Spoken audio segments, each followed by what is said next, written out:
Look at that ghetto girl trying to play intellectual. Does she even know which fork to use at dinner? The Harvard debate captain's sneer sliced through the mahogany-paneled auditorium. Sarah Johnson, the only black competitor from South Chicago Community College, flinched as laughter rippled through the front row. She gripped her pen until her knuckles paled, shoulders squared beneath her thrift store blazer. Her eyes never left her notes.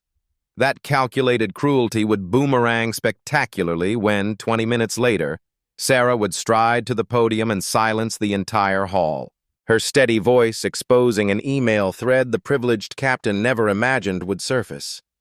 Blood drained from his face as she methodically dismantled his career. By nightfall, the National Collegiate Debate Association delivered its first-ever sanction against Harvard. The timestamp on that damning evidence? 3:14 a.m., precisely when Sarah was changing IVs during her hospital night shift. What invisible weapon did this 19-year-old possess that would shatter Harvard's dynasty? Sarah Johnson hadn't planned to be a debater. Growing up in South Chicago meant planning for survival, not trophies.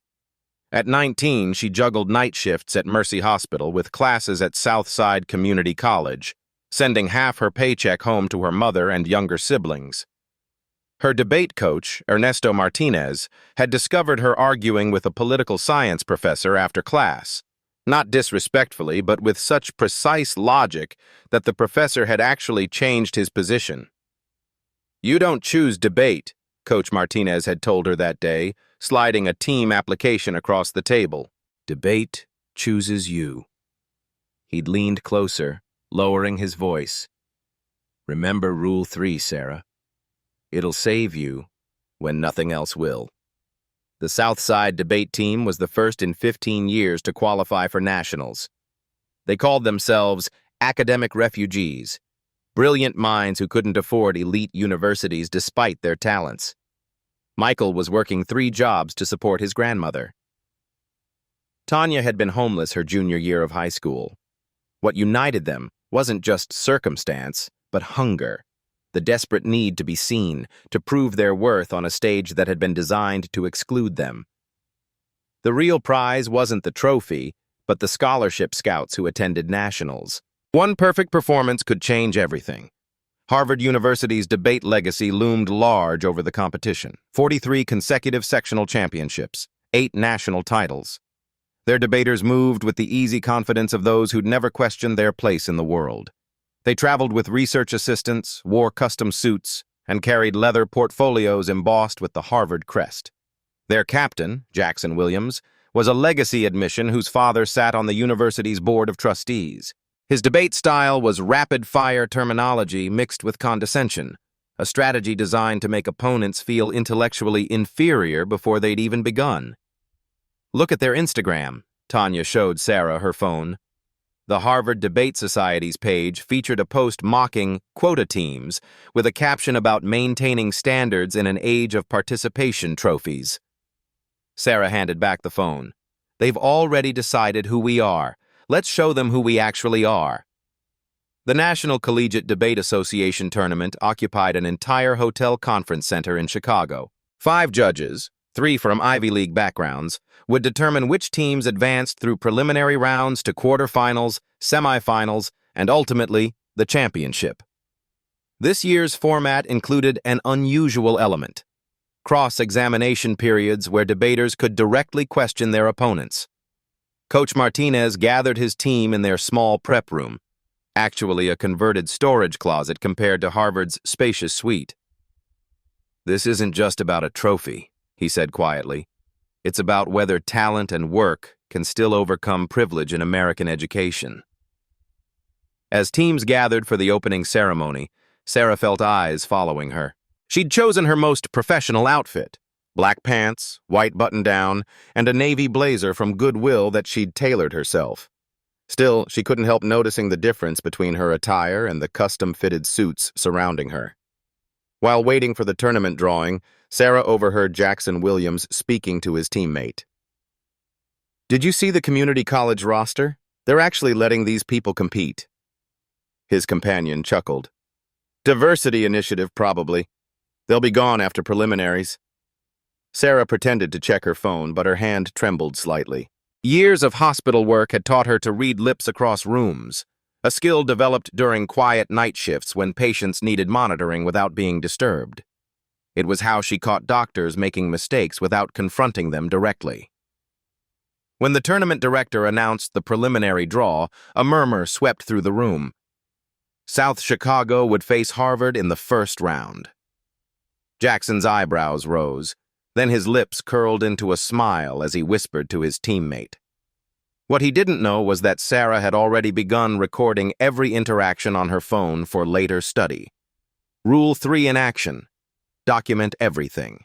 The contrast between teams couldn't have been more stark as they prepared for the first round.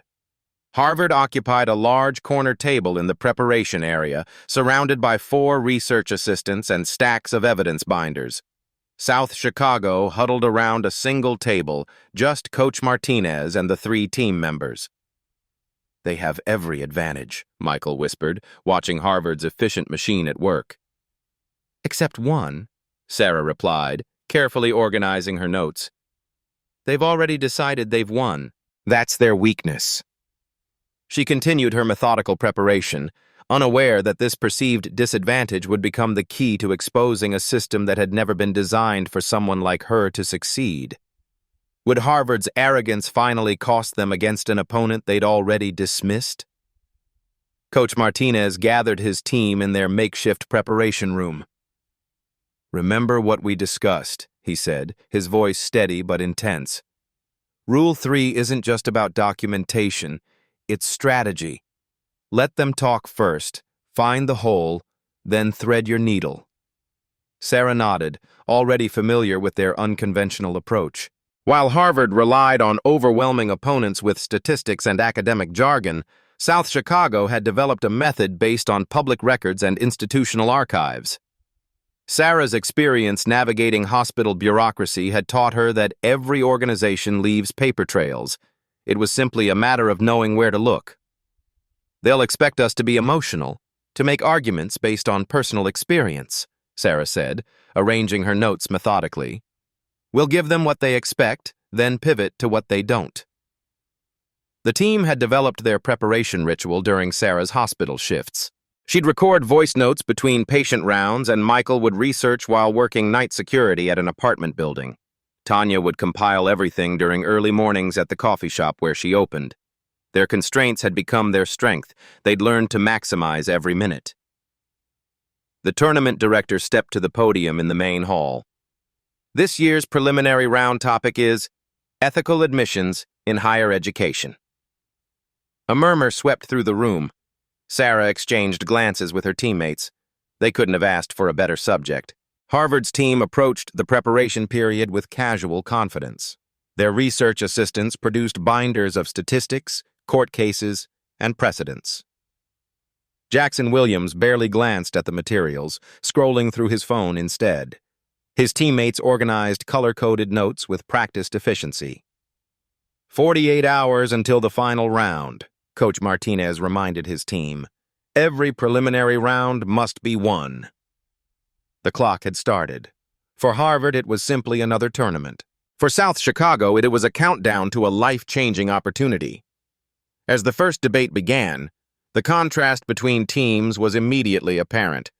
Harvard's opening statement featured Jackson Williams in a perfectly tailored suit, his posture relaxed as he approached the podium.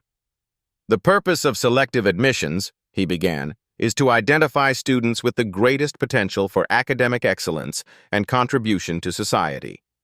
Objective standards, test scores, GPAs, and measurable achievements remain the most reliable predictors of collegiate success."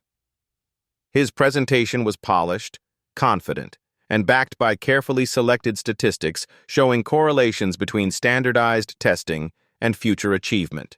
The judges nodded appreciatively at his command of the subject. One wrote something in her notebook, seemingly impressed. Harvard's argument was familiar and comforting to those who'd benefited from the existing system. When Sarah's turn came, she approached the podium calmly. Her second-hand blazer was a stark contrast to Jackson's bespoke suit, but her voice projected a quiet authority that caused several audience members to lean forward. When we discuss merit in admissions, she began, we must first acknowledge that merit never exists in a vacuum. Whoa! Rather than attacking Harvard's position directly, she methodically identified the logical fallacies in their argument.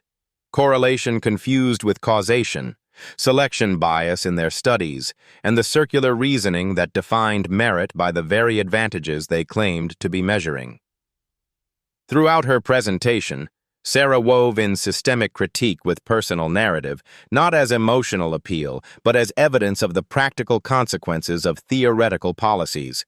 She cited statistics with precise timestamps and sources, demonstrating a memory for details that came from years of monitoring patient medications. The 2023 Brookings Institution study, published March 14th at 9 a.m. Eastern Time, found that when controlling for socioeconomic factors, the predictive power of standardized testing drops by 67%, she noted. One judge who had been seemingly disinterested suddenly looked up, visibly surprised by her command of the research. When cross-examination began, Jackson attempted to undermine her credibility with technical questions about statistical methodology. To his visible surprise, Sarah not only answered confidently, but expanded on limitations in Harvard's own cited research.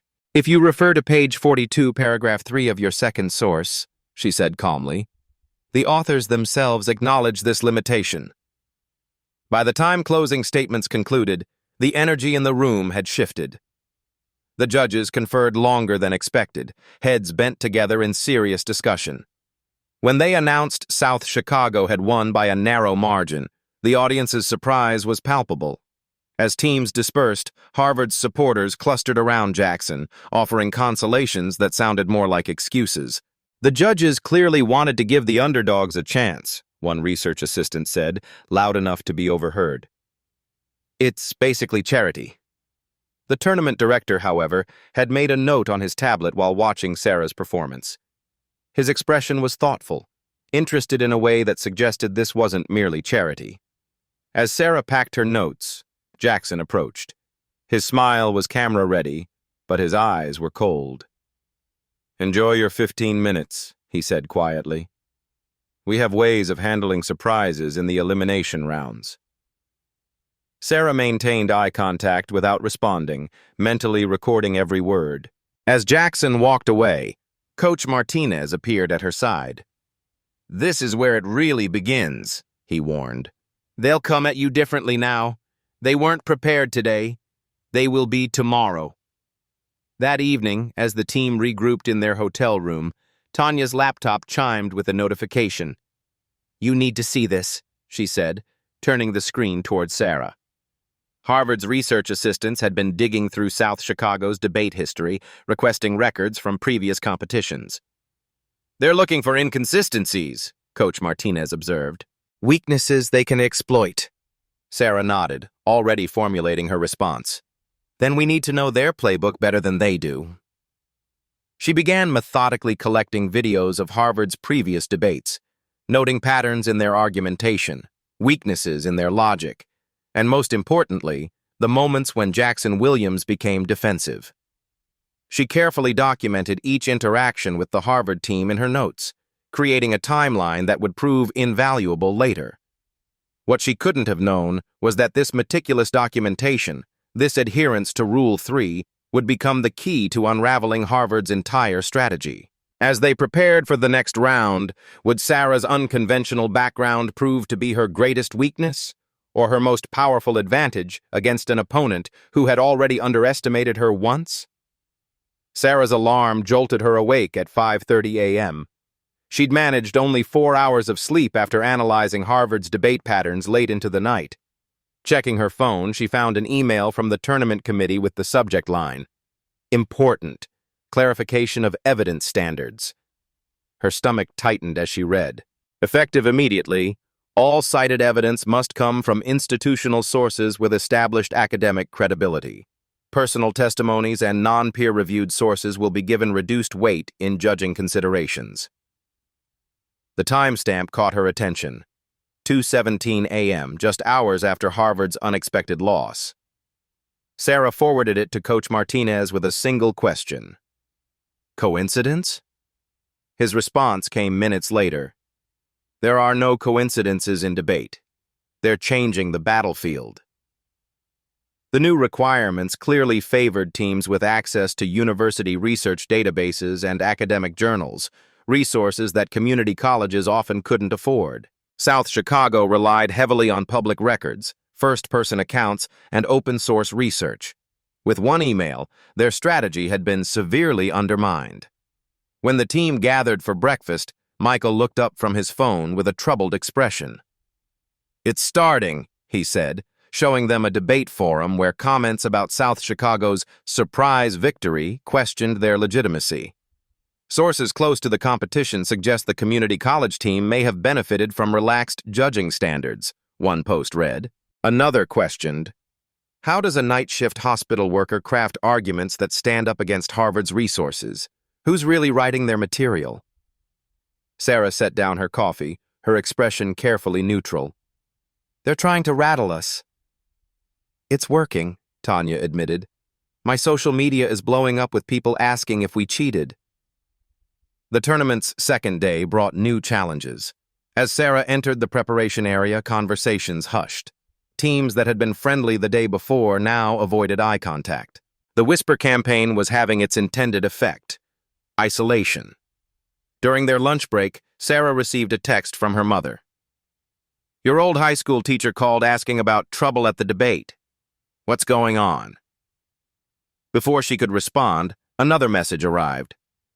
My supervisor asked today if you were the Sarah Johnson causing a stir at the debate tournament.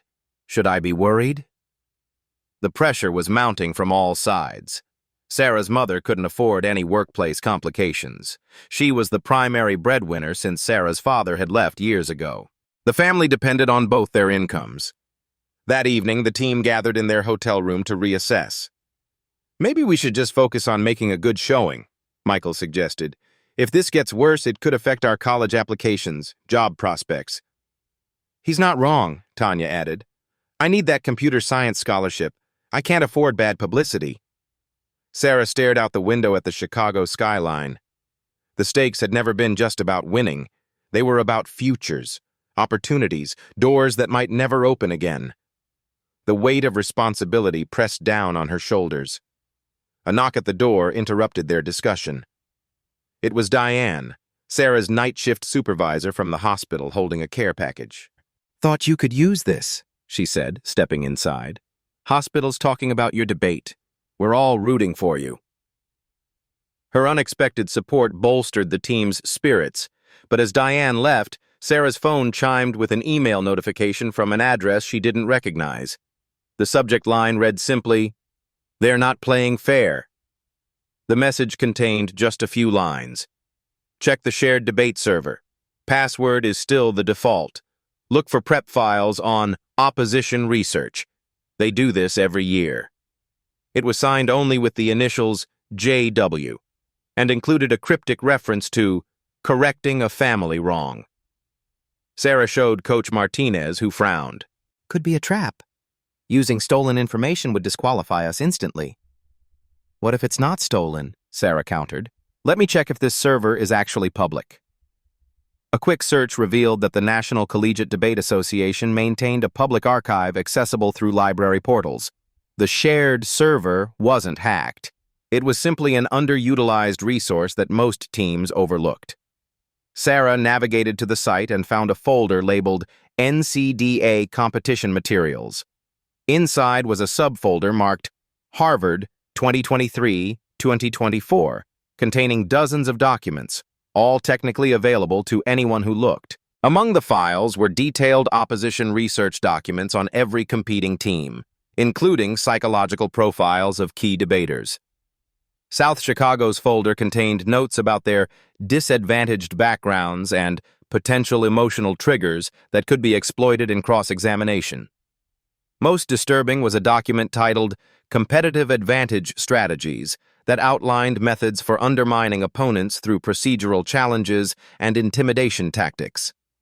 It specifically mentioned targeting diversity admit teams with technical violations to reinforce their sense of not belonging. Sarah documented everything methodically, taking screenshots and noting timestamps. "This isn't just unethical," she said quietly. "It shows a pattern." As she continued exploring, she discovered draft emails between team members discussing strategy. One referenced opposition research that would neutralize the Chicago problem. Sarah's meticulous documentation system, developed during years of hospital work, now proved invaluable as she cataloged each finding. The quarterfinals brought Harvard's new strategy into sharp focus. South Chicago faced a different team, but Harvard's influence was evident in the judges' approach. Every citation Sarah offered was challenged on technical grounds: formatting, provenance, institutional credibility. "Could the debater please provide the exact publication time of that research?" one judge asked during her presentation. "And the institutional affiliation of all contributing authors?" Sarah had anticipated this, having prepared detailed citation information for every source. Her hospital experience had taught her the importance of documentation. Lives literally depended on it. When she produced the requested information without hesitation, the judge appeared momentarily surprised. These interruptions disrupted her rhythm but didn't derail her argument. However, they created the impression that her evidence required additional scrutiny, subtly undermining her credibility. Despite these challenges, South Chicago advanced to the semifinals. As the rounds progressed, education bloggers began covering what they called the David versus Goliath story unfolding at the tournament. One post went viral. "Harvard's debate team seems rattled by community college challengers." The increased scrutiny prompted tournament officials to issue a sportsmanship reminder to all teams, though no specific violations were mentioned. The statement emphasized the educational purpose of debate and the importance of respectful discourse, a clear indication that tensions were rising. Sarah's habit of recording the time and date of every interaction was proving more valuable than she could have imagined. Each time a Harvard team member approached her team or spoke about them to others, she noted it precisely. "Jackson Williams, hallway outside room 342, 3:17 p.m. Some teams won't advance based on merit." The day before semifinals, Harvard launched what appeared to be their final offensive. Jackson Williams formally approached the tournament director holding a folder. "We need to file an official complaint against South Chicago Community College for evidence fabrication," he announced, loud enough for nearby teams to hear. The accusation hit like a physical blow. Evidence fabrication was the most serious charge possible in collegiate debate. It could result in immediate disqualification and a permanent ban from future competitions. The tournament committee called an emergency meeting. South Chicago was given 4 hours to prove the authenticity of all evidence cited in previous rounds, a nearly impossible task given the volume of materials. Coach Martinez gathered the team in their preparation room, now eerily quiet as other competitors avoided them.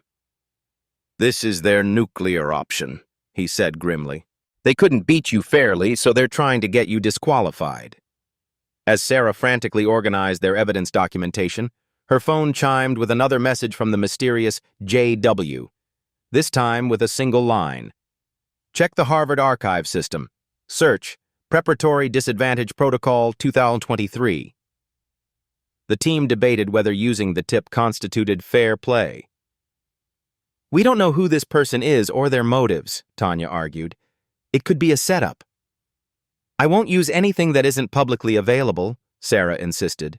"Coach Martinez is right. We use public information or nothing at all."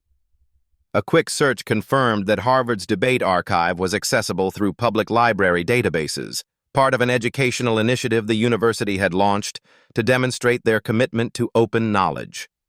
Within the archive, Sarah discovered files labeled PDP, with dates corresponding to major competitions. The documents detailed strategies for creating preparatory disadvantages for opponents, including manipulating tournament rules, spreading rumors, and exploiting technical violations. Sarah's heart raced as connections formed in her mind. The evidence challenged by Harvard, the rule changes, the social media whispers, all aligned with the strategies outlined in these documents. With 30 minutes remaining before the committee's deadline, Sarah compiled their defense. authenticated evidence trails, source verifications, and a careful documentation of the pattern of challenges they'd faced. She deliberately omitted any reference to the mysterious JW or the PDP documents, relying solely on publicly verifiable information. The committee deliberated for an agonizing hour. Finally, the tournament director emerged, his expression grave. "The evidence has been ruled admissible," he announced.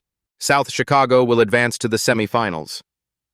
He paused, then added, "However, a notation of concern will be entered regarding the questions raised." It was a Pyrrhic victory. They would continue in the competition, but under a cloud of suspicion. As the teams dispersed, Sarah noticed Jackson typing intensely on his phone, a small smile playing at his lips despite the ruling against his team. What was he planning? Despite their advance to the semifinals, Sarah couldn't shake the feeling that Harvard's most dangerous move was still to come. The biggest challenge wouldn't be winning the debate. It would be proving they deserved to be there at all. As she watched Jackson whisper to his teammates, she wondered what new obstacle would emerge between her team and the championship. Would the mysterious informant's tips lead to salvation, or become the trap that finally ended their unlikely journey? The semifinal round drew the largest audience yet. University recruiters filled the back row, and several education reporters had secured press passes. Sarah noticed a shift in the atmosphere. What had begun as a typical tournament had transformed into something more symbolic, a David versus Goliath narrative that transcended debate itself. Tournament director Collins stepped forward, his voice echoing through the now silent auditorium. "Today's semifinal topic is information access equity in higher education." He paused, allowing the irony to settle over the room. As a reminder, all teams must adhere to the evidence protocol distributed yesterday. Sarah and Harvard would face each other directly this time. No proxies, no intermediaries. Jackson Williams sat with perfect posture at the opposition table, surrounded by his team. His father had arrived that morning, a distinguished-looking man in an expensive suit who now sat in the front row. Coach Martinez squeezed Sarah's shoulder. "Remember why we're here," he whispered. "Not just to win, but to change what winning looks like." Sarah had been awake since 4 a.m., refining her approach. Rather than playing defense against Harvard's inevitable attacks, she'd developed a strategy that would force them to defend their own institutional values. It was risky, but after everything they'd endured, conventional tactics wouldn't be enough. When Harvard opened, Jackson was predictably polished. He argued that information access was already equitable through public libraries, online resources, and university outreach programs. The problem, he suggested, wasn't access but preparation. Certain students simply weren't equipped to utilize available resources effectively. Harvard University admits students from all backgrounds, he emphasized, gesturing inclusively. Our commitment to diversity is evident in our admission statistics, but we cannot and should not lower our standards of academic excellence to accommodate those who haven't adequately prepared. Sarah listened carefully, noting his emphasis on standards and preparation, words that had appeared repeatedly in the PDP documents. When her turn came, she approached the podium with calm determination. "I'd like to begin by quoting Harvard University's own mission statement," she said, reciting from memory. "Harvard strives to create knowledge, to open the minds of students to that knowledge, and to enable students to take best advantage of their educational opportunities." Rather than attacking Harvard directly, Sarah methodically examined the gap between institutional values and practices. She introduced the concept of institutional hypocrisy as her analytical framework, when organizations publicly espouse principles they privately undermine. "When we discuss information equity," she continued, "we must consider not just theoretical access, but practical barriers. These include paywalled research, algorithmic bias in search engines, and perhaps most importantly, institutional cultures that determine whose knowledge counts as legitimate." Several judges leaned forward, intrigued by her approach. Sarah referenced documents not yet presented, Harvard's internal communications about outreach programs that were designed more for publicity than impact. The curiosity in the room was palpable. When cross-examination began, Sarah's hospital-honed composure proved invaluable. Jackson attempted to rattle her with rapid-fire technical questions, but she responded with precise, measured answers that reflected deep understanding rather than memorization. "You mentioned algorithmic bias," Jackson challenged. "Can you name 3 peer-reviewed studies quantifying this effect in educational contexts?" "Certainly," Sarah replied without hesitation. Gonzalez et al. In the Journal of Educational Technology, 2022. Singh and Wong in Computational Education Quarterly, 2023. And most significantly, Professor Jameson's study from Harvard's own Computer Science Department, published February 2024, which found a 34% discrepancy in academic resource recommendations based on user demographics. A murmur spread through the audience. Jackson hadn't expected her to cite Harvard's own research against them. His momentary silence spoke volumes. A visiting professor from Columbia University, seated among the recruiters, was openly taking notes on Sarah's technique. 2 judges who had previously seemed skeptical now watched her with undisguised respect. The audience, too, had begun recording key points from her methodology. Just as Sarah seemed to gain momentum, Jackson's confidence returned. He smiled, not his camera-ready smile, but something colder, and raised his hand to address the moderator. "We'd like to introduce new evidence under Section 8.3, he announced, his voice carrying a note of triumph. "Evidence that proves exactly who and what we're dealing with." The moderator nodded. "Proceed, Harvard." Jackson withdrew a folder from his briefcase, his movements deliberate, almost theatrical. "I hesitate to introduce this," he began, his voice carrying precisely the right note of reluctance. "But in the interest of competitive integrity, we must address a serious violation." He placed several printed pages on the document projector. Sarah's blood froze as she recognized what appeared to be emails from her account, emails she had never written. "These communications," Jackson continued, "show that the South Chicago team, specifically Sarah Johnson, actively sought to obtain Harvard's preparation materials prior to this competition." He highlighted a sentence. "Need access to H's debate prep for nationals. Any way to get into their system?" The alleged email was dated 3 weeks before the tournament. Another message supposedly showed Sarah discussing how to use the information. "If we know their strategy before we arrive, they'll never see us coming." Gasps rippled through the audience. One judge was already making notes, her expression troubled. Tournament Director Collins stood, his face grave. "This is an extremely serious accusation. We'll need to call an immediate recess to consider these materials." As the judges filed out, the auditorium erupted in whispers. Sarah sat motionless, shock rendering her temporarily speechless. These were not her words. She had never sent these emails. But proving a negative, proving she hadn't written something, seemed suddenly, overwhelmingly impossible. Coach Martinez gathered the team in their preparation room, his expression taut with concern. "Sarah, tell me straight. Is there any truth to this?"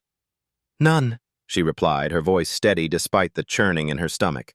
"I've never sent those emails. I've never tried to access their preparation materials." "I believe you," Martinez said immediately. "But belief isn't evidence."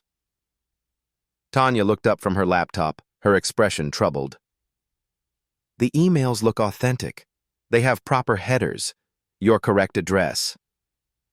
"Someone fabricated them," Sarah insisted.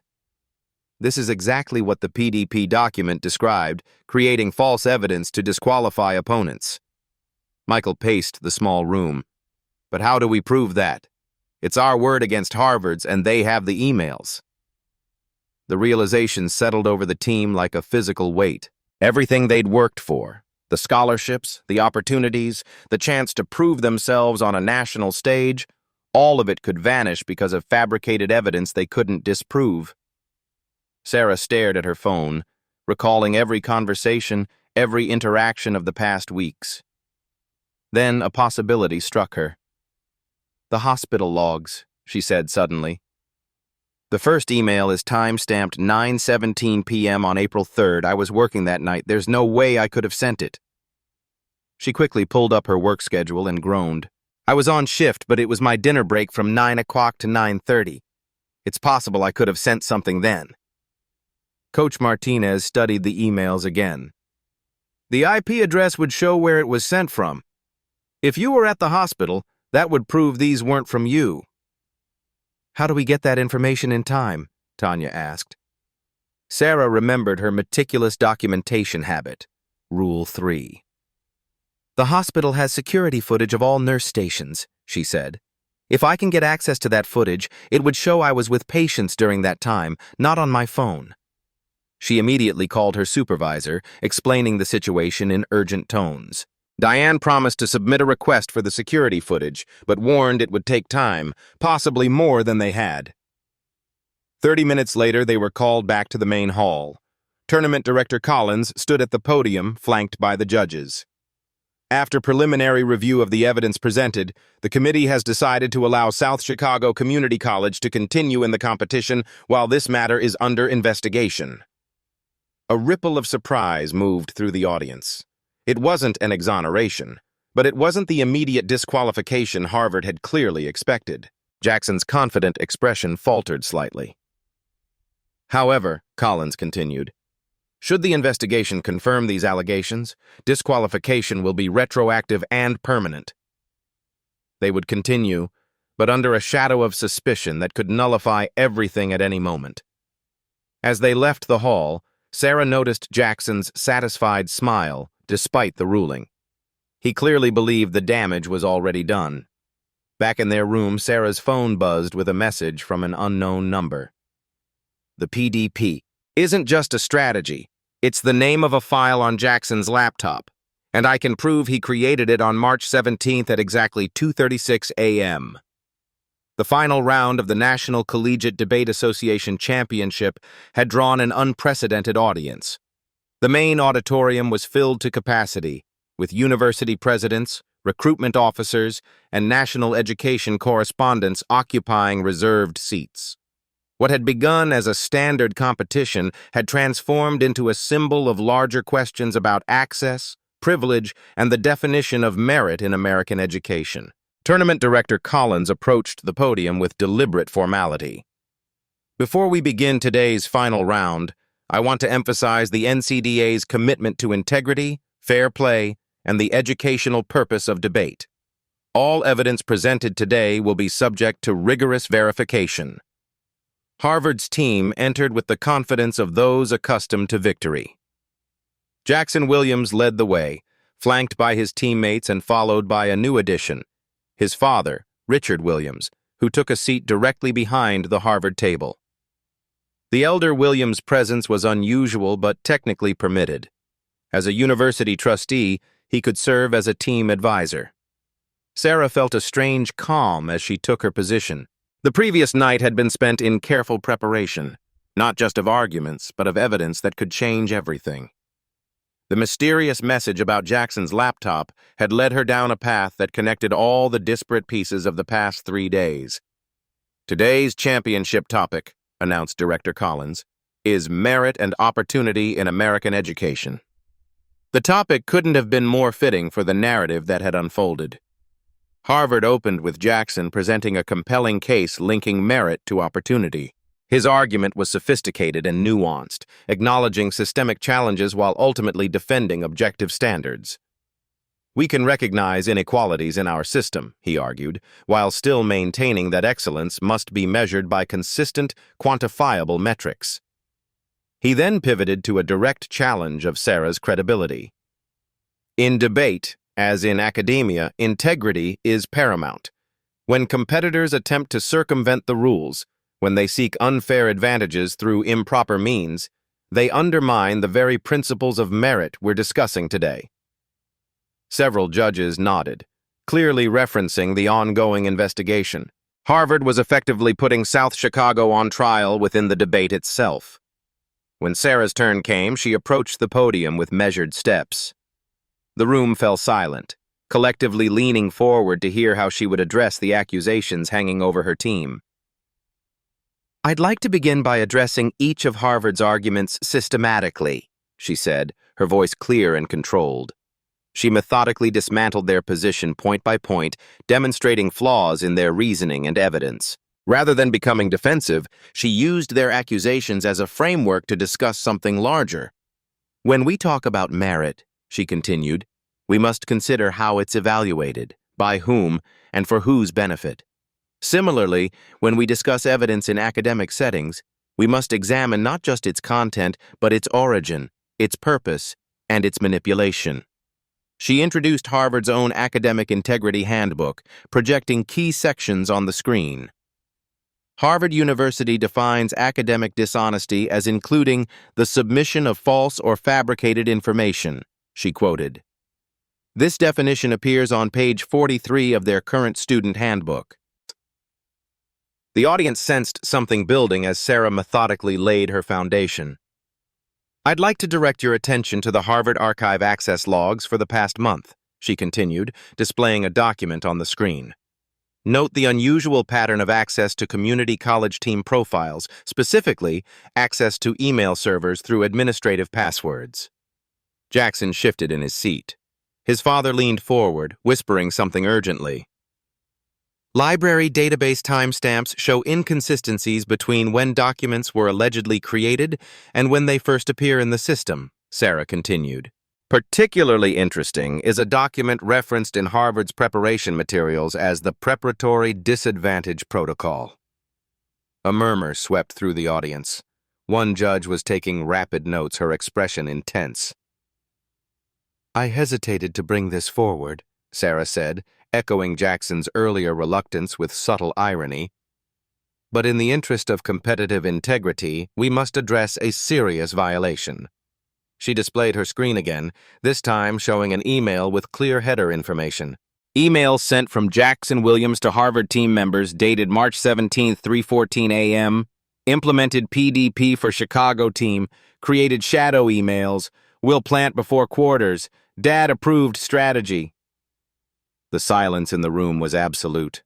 Sarah continued with methodical precision, presenting authentication data showing original server timestamps.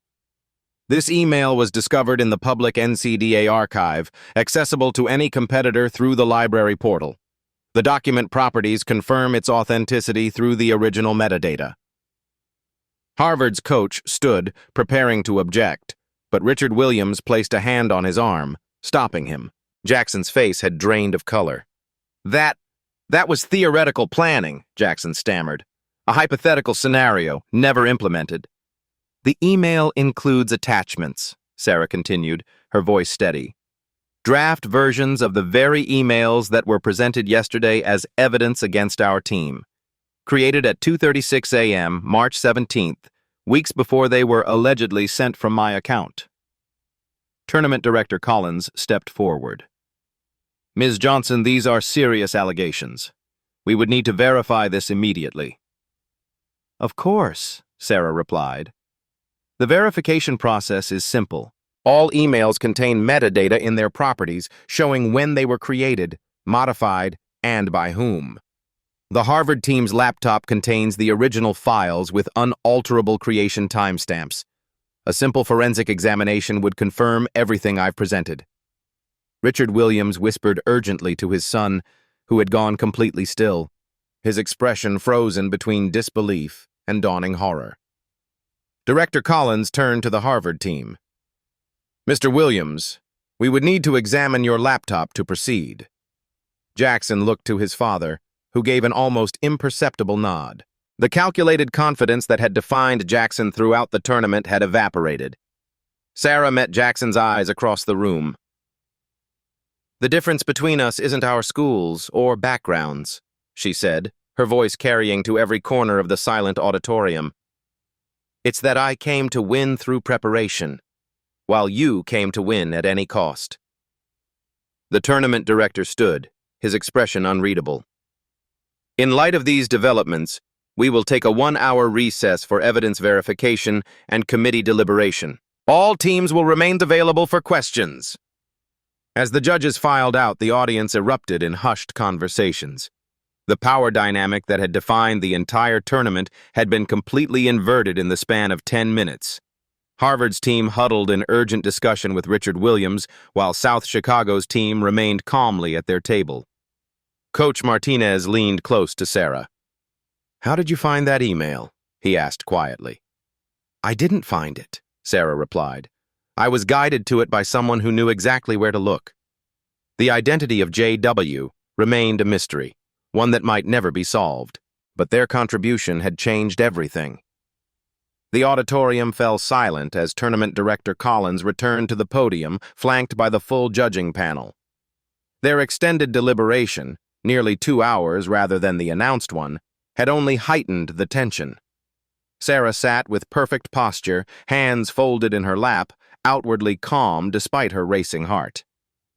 After thorough examination of evidence presented by both teams, Collins began, his voice grave, the committee has reached a decision unprecedented in NCDA history.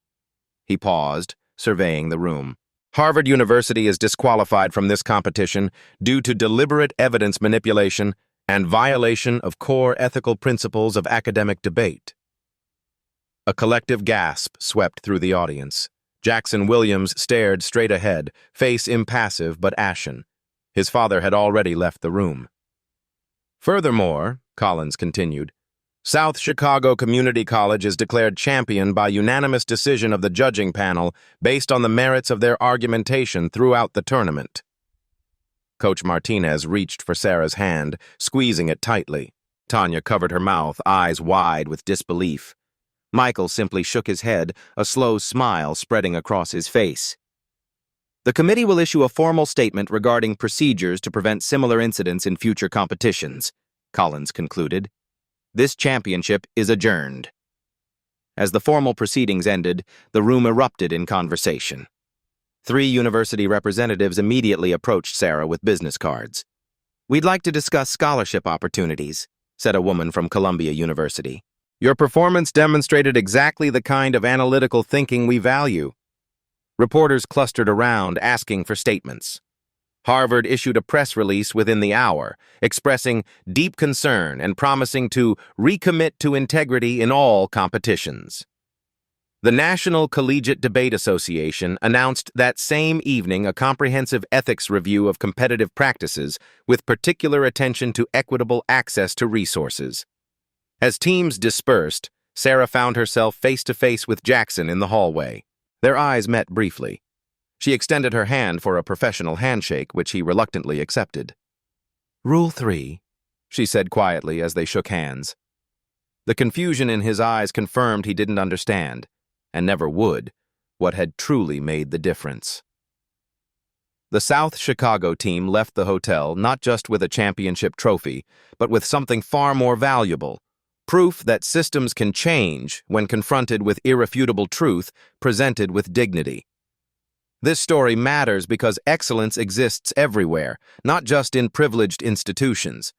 If you've ever been underestimated or faced systemic barriers, share this video with someone who needs to hear it. The Beat Stories channel brings you these authentic narratives of underdogs who rewrote the rules and changed systems designed to exclude them. Did you catch all the clues Sarah planted throughout her strategy? The power of documentation, the importance of maintaining composure under pressure. These lessons extend beyond debate.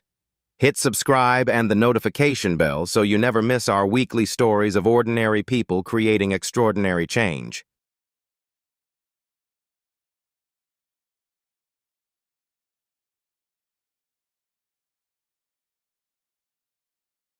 They say it's just how the world works. We say, change it. At Beat Stories, we capture the exact moment when justice meets its match. Subscribe if you're tired of the same excuses wrapped in different uniforms.